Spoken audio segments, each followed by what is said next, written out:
feel like I might be in trouble. All right, let's go. well, it depends. But I heard this strange rumor that you might be running for president. Is there something No. to this?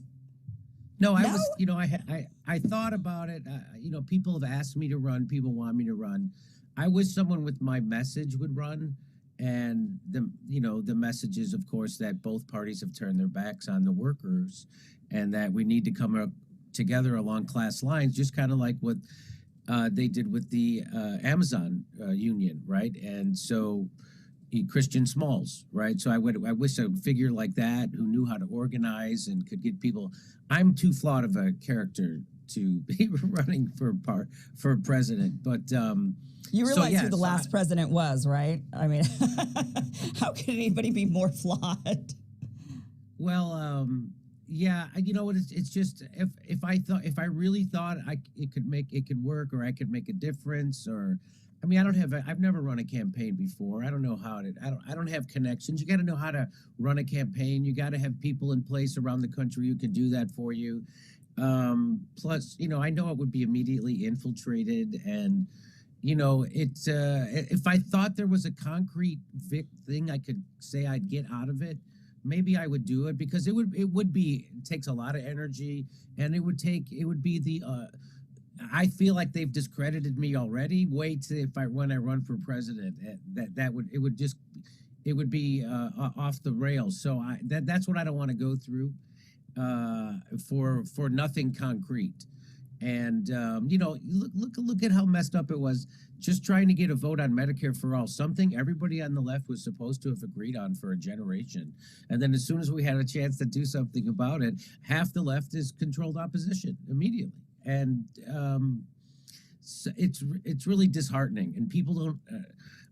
So I guess wish there was someone with my message, someone with not as flawed of a character and background as me, that could bring people. I'm too easy of a target, and I've got I spent 30 years entertaining drunks in nightclubs, man. So I don't want to see what they dig up on me. I don't want to see how it's already been horrible, right? All the things. I mean, I've had people who've known me my entire life turn their backs on me, over me being right about COVID. Oh, right. Yeah. And well, that's a big one. I mean, I lost half of my comedy / Hollywood friends when I vocally wouldn't vote for Hillary Clinton or the Democrats anymore. And that was a big no-no. That was like somehow I was a Trumper. That was it. You're either with them or against them. And they've become the thing they claim to hate. And so then it was Russiagate, and I debunked that. They thought, again, it was just like and then COVID. So, and then Syria, COVID, and no matter what it is. And it would have to. I can't think of something really substantial. They would never even let me in the debates. I mean, they would find a way to not let me in the debates, especially since I have an anti-war message. People forget that's why they hate Tulsi. People think they hate Tulsi for this reason or that reason. The reason why they hated Tulsi was because he was telling the truth about their imperialistic wars that she was actually serving in, right? And people go, well, she's not anti-war enough because she still supports the drone war. Well, she's still the most anti-war person out there. And then, you know what I mean? I mean, Bernie Sanders is voting for imperialism and hegemony. The Squad is too. They're way worse. And so that's the real and that's why they'll never stand up against the war machine, because look what they did to Tulsi, and that's why they did it. Yeah, but would you run as a Democrat? So you say that they wouldn't let you on the debate. I know you're not going to run, but if you were going to run, would you have run as a Democrat, or would you have said, no, we're going to go independent or People's Party or even Libertarian Party, possibly? Well, it is certainly delicious to think about being on the stage, the Democratic debate stage. It certainly is. But I don't know if you saw, I think they just announced, or maybe it was a trial balloon. I saw a headline that the Democrats aren't going to have debates. So they're just going to just like I said, they're not going to let me on the stage. They handcuffed Jill Stein to a chair in a basement while they had a debate. Handcuffed, right? So no, so they wouldn't let me. That wouldn't happen. They can't have that happen. And if I thought that could happen, maybe. Yeah. But no, so I would run as an independent. Yeah, well, because Marianne Williamson, I think she's running as a Democrat, right? Isn't she doing Democrat? And then RFK Yes, Jr. is exploring running for president, and he was like as a doing the Democrat. exploratory as a Democrat. So, but if they're not going to have a debate, then they would just ice Marianne and Robert out and just say we don't even want to hear your message. It's just Joe Biden, no matter what. I mean, that's crazy.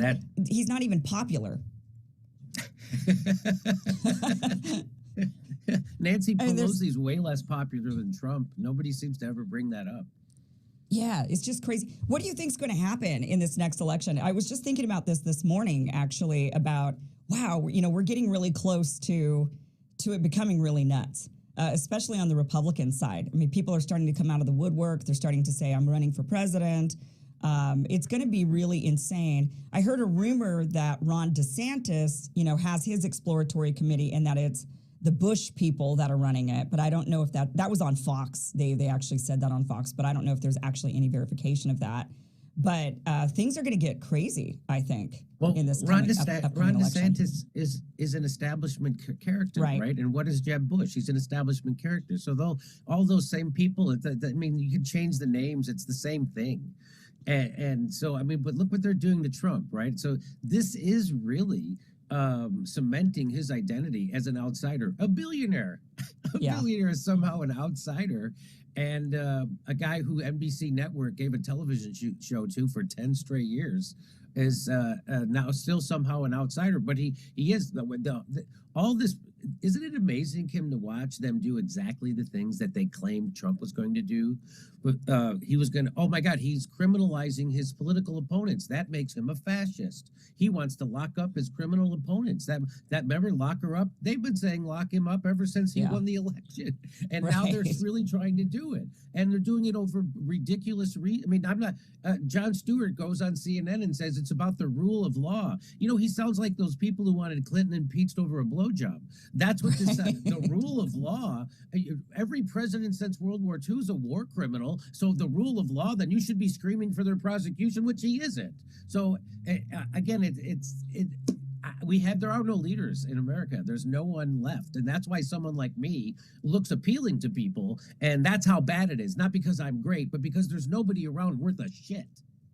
Yeah, but you know what? When you start a campaign, I mean, look, I'm not here to talk you into it. If you don't, if you don't want to do it, but I understand your sentiment where you're saying, I don't know if I really have a chance in this. They're going to smear me, but you don't really know until you try, right? I mean, campaigns start from nothing and then suddenly they become something really big. I mean, Bernie Sanders thought, I don't have a chance. I'm just an unknown senator from Vermont. Same thing with Barack Obama. I mean, there's these people that Trump, I mean, look at him. What he won, he had the look of shock on his face. He could not believe that he actually won the presidency. So I think it starts small. It starts as this little, kind of pebble rolling down the hill, and then it just suddenly becomes a boulder because enough people get behind you. So you don't really know until you try. And I don't know if they could dig up enough. I mean, because you would just say, oh yeah, well, I've been a comedian all these years on stage entertaining drunk people. I mean, then they'd say, well, it is what it is. I mean, I don't know if... I mean, they convinced people that Donald Trump, a game show host who they gave a television show to for decades straight, is somehow a traitor to our country. Once he becomes president, he's a red, and they did it. It worked. I mean, if they can do that, because they have the stranglehold on the message, the narrative, right, and that's all they need to do, right? And so now they have Trump, who's just a loudmouth Yankee, who is a game show host, and they've built him up into being Mussolini and Hitler and Pol Pot all in one. He's just a game show host con man who didn't even want to be president the first time. He had an idea to start a television network with Roger Ailes. That was the real plan. And then Hillary Clinton, the Democrats and the Republicans both were so corrupt that he easily beat them. Well, he didn't easily beat Hillary, but he beat her. He beat her. He beat the most well-moneyed political machine and powerful political machine in the history of our country. Political novice game show host con man beat them. That's because and that's why they're going out of their way to not only demonize him, but demonize the people who follow him as it's like a cult. You can't talk to those people. They're the enemies of democracy, as they do everything they claimed Trump was going to do. They criminalize him as a political opponent. And then remember they said Trump was going to, he was going to distance us from the people he was going to make all the countries not want to work with us. And Well, that's exactly what's happening right now. They've alienated everybody. Now BRICS is happening. There are new economic power centers joining together out to challenge us. That's what they said was going to happen during Trump. That's happening now. They're wrecking the petrodollar on purpose. They're undermining our whole economy. They're sending interest rates and inflation. They're doing this on purpose, and no one gives a shit because we're run by corporations and we're not run by actual people. We're run by puppets of corporations. And that is full stop. And no matter if they don't take corporate money or not, they do, because they don't want to go up against the machine. So they're useful idiots. I'm talking like people like Bernie Sanders. I'm talking everybody in the squad. Every Justice Democrat who's elected is a useful idiot to the machine. And that is clear right now. And so even trying to point that out, they made me seem like I was like, you see what they do to me, right? And so and that's with me out, without me running, without me actually being a threat. You see what they do to me. It's unbelievable. They'll take my goddamn channel. You know, it's the first thing they would do is take my goddamn channel away. And then they'd have IRS agents showing up to your house and trying to get you that way. Look what they did to Matt. Look what they did to Matt Taibbi the day he's testifying and telling the truth about government malfeasance, about the intelligence community working hand in hand with social media to censor Americans' free speech. Then they send the IRS to his house for telling that story. Of course you get in trouble for telling the truth. You never get in trouble for lying. And here they are trying to kill Julian Assange. The same thing they said about, did you see how there's that guy, the African news reporter who they shouted down? Everybody shouted down. If that was Trump doing that, they would call him racist. But because they have a black lesbian immigrant doing it, everybody calls that guy an asshole. Isn't that same thing, same behavior? Yeah, it's really amazing. So the thing is that people don't realize that they're propagandized in America. See, that I try to point out, like the beauty of the Soviet Union when it was the Soviet Union is that people knew when they looked at the news, it was propaganda. But in America, we don't. People think when they turn on Rachel Maddow or Sean Hannity or Anderson Cooper that they're telling them the truth. Isn't it amazing how Sean Hannity, Anderson Cooper, and Rachel Maddow tell them the exact same thing about Ukraine? Isn't that amazing? Isn't it amazing that the only news person on television to tell the truth about Ukraine is a guy named Tucker Carlson, who they've again demonized like they've done to Trump to make him be way more powerful and way more demonic than he actually is. He has a border policy that and got spied on by the NSA. So that's what you see what they're doing to Trump. That's what they would be doing to Bernie Sanders if he actually had the balls to stand up for himself. But he doesn't, so they don't do that to him. And that's exactly what they would be. That's what I try to remind you. January 6th, they would have made all his followers look like they were misogynists, racists anyway. And the next step was to make them violent. They did. They said they were attacking people. Remember, they were committing violence with words. So that's the new thing. So they can make anybody. So I don't know when people are going to wake up and get in the streets and realize this, and the fact that people can be convinced that the problem in this country is Tucker Carlson and a YouTube host named Jimmy Dore or Joe Rogan. The reason why they get all the flack is because they're actually telling truths that the corporate media don't want you to tell, and that's why they go after people like Joe.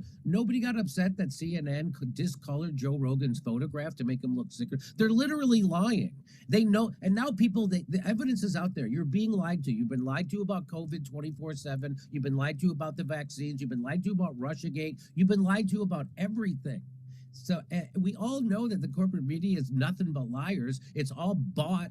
At 70% of big pharma of the budget for news, television news comes from big pharma. But everybody, somehow I'm the crazy one and you're the crazy one because we can see through propaganda.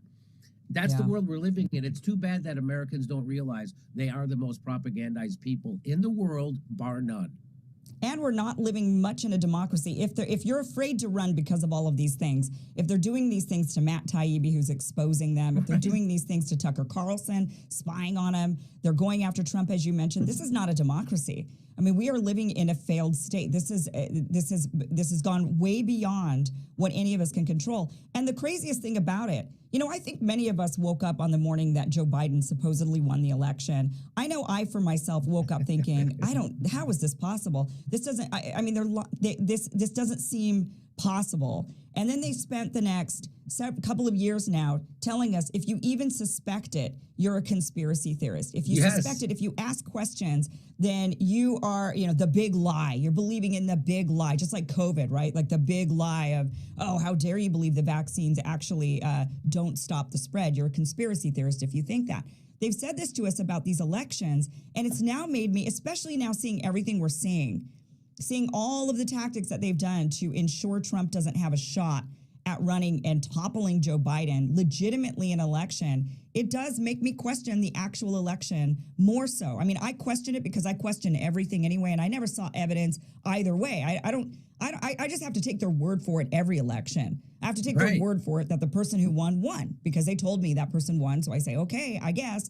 I mean, I'm just going to have to trust the system. But they've eroded that trust.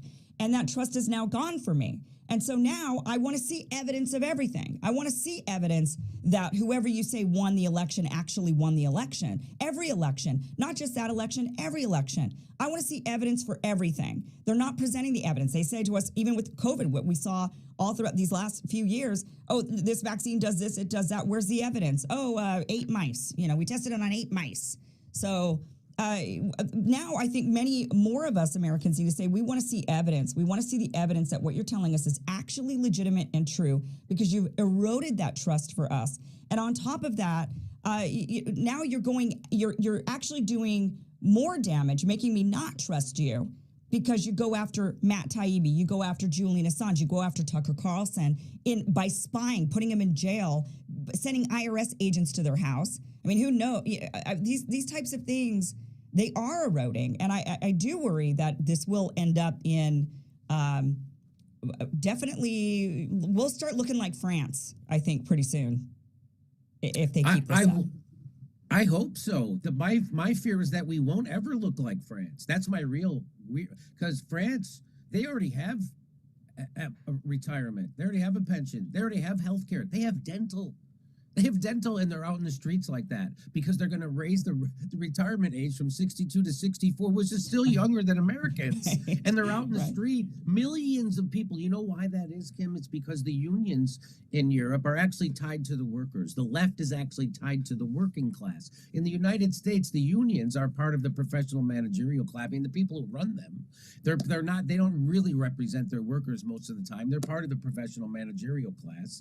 And in America, the left isn't tied to the workers. The left is tied to upper class white suburban people, and they're always focused on what? They're focused on how many board members of people of color are on the board, or do we have enough late night hosts of color or women?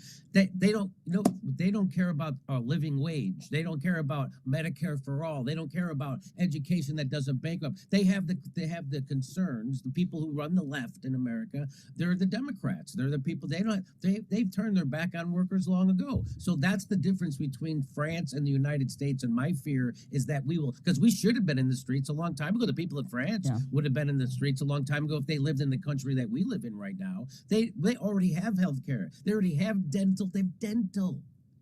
They have amazing health care. I actually lived in France for a period of time, and I got really sick is when I was in my early 20s. Many, many years ago, unfortunately. And I was in bed sick.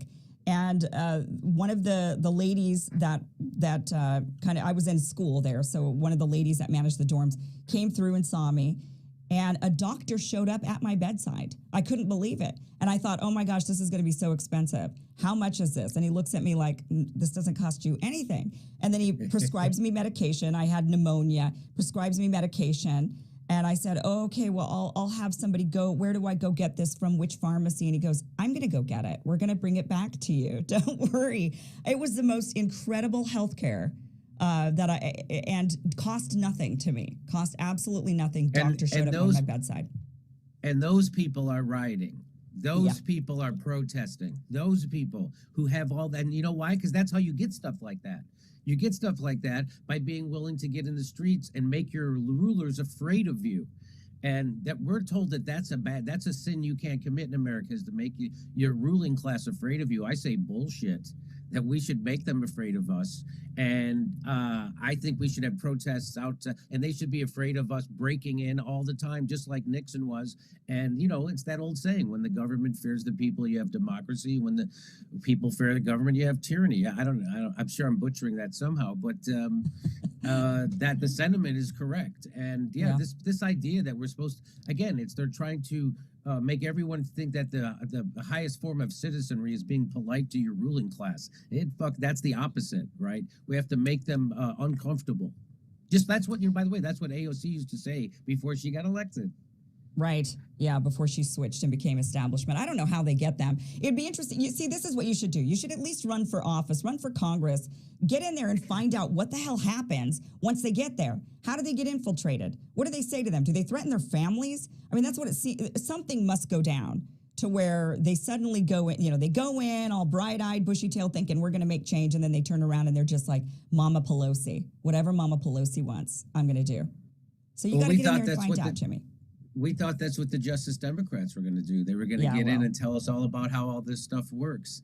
And there was like a few moments when they did, right? Remember right at the beginning when they were going in through whatever the orientation is as a new Democrat congressman, and then you meet with the bankers and you meet with this, and they were talking about it, and then that got squashed right away. Then that's all over. And now anything that Cori Bush or AOC or Rashid Tlaib or Pramila Jayapal do, it's all theater. It's all pretend, just like that pretend protest on the steps of the Capitol over the moratorium for the mortgages and rents. That was all pretend. And I knew it from the beginning. And then it became clear, evident that it was all pretend. And they all voted for the CARES Act. They all voted for the $100 billion to Ukraine. They're all war pigs. None of them are on the inside fighting for you. And that's why it's worse to have Justice Democrats elected to Congress, because it gives people the backwards idea, that the false hope that there's somebody actually fighting for you. And so it keeps you inside the system. And change isn't going to happen until people fully give up on the system. And that's when they're going to get in the streets. But you have people like Kyle Kalinske and Rachel over at Breaking Points telling people, or what's her name, telling people to believe in the system, keep voting Democrat, keep doing the same thing that got us here, because they have health care and they have millions and millions of dollars. So they don't have the urgency of now or anything. They have the urgency of their goddamn career. And so I'm telling people to stop listening to the controlled opposition like that. Those are fakers and phonies. And if those people keep giving you hope in the system, and that's going to keep you imprisoned. The first thing necessary to get out of a prison is to know you're in one. And those people want to keep you in, just like Bernie Sanders, just like the Justice Democrats, just like Cenk Uygur, just like people with MSNBC contracts. Their whole idea is to keep you believing in the system. It's going to work this time, and we aren't going to have change until we get in the streets like France. And that's their system. Their system is to go outside the system and shut shit down, just like the truckers did. They're an example of how we should be handling our problems. You have to find a way to shut down capitalism, and then you put a hurt on people, and then you get your demands met. That's how things work. And you got to stop believing in people like Bernie Sanders and AOC or anybody else who comes inside the system. We've got to make people give up on the system and get in the streets and shut it down. Can you imagine if there were millions of people in the street with an actual demand, unlike Black Lives Matter, would have no demands? Imagine if there was an actual demand, and we had people from coast to coast in the streets actually demanding something. Oh boy, would they start cracking heads then. Jimmy Dore, 2024.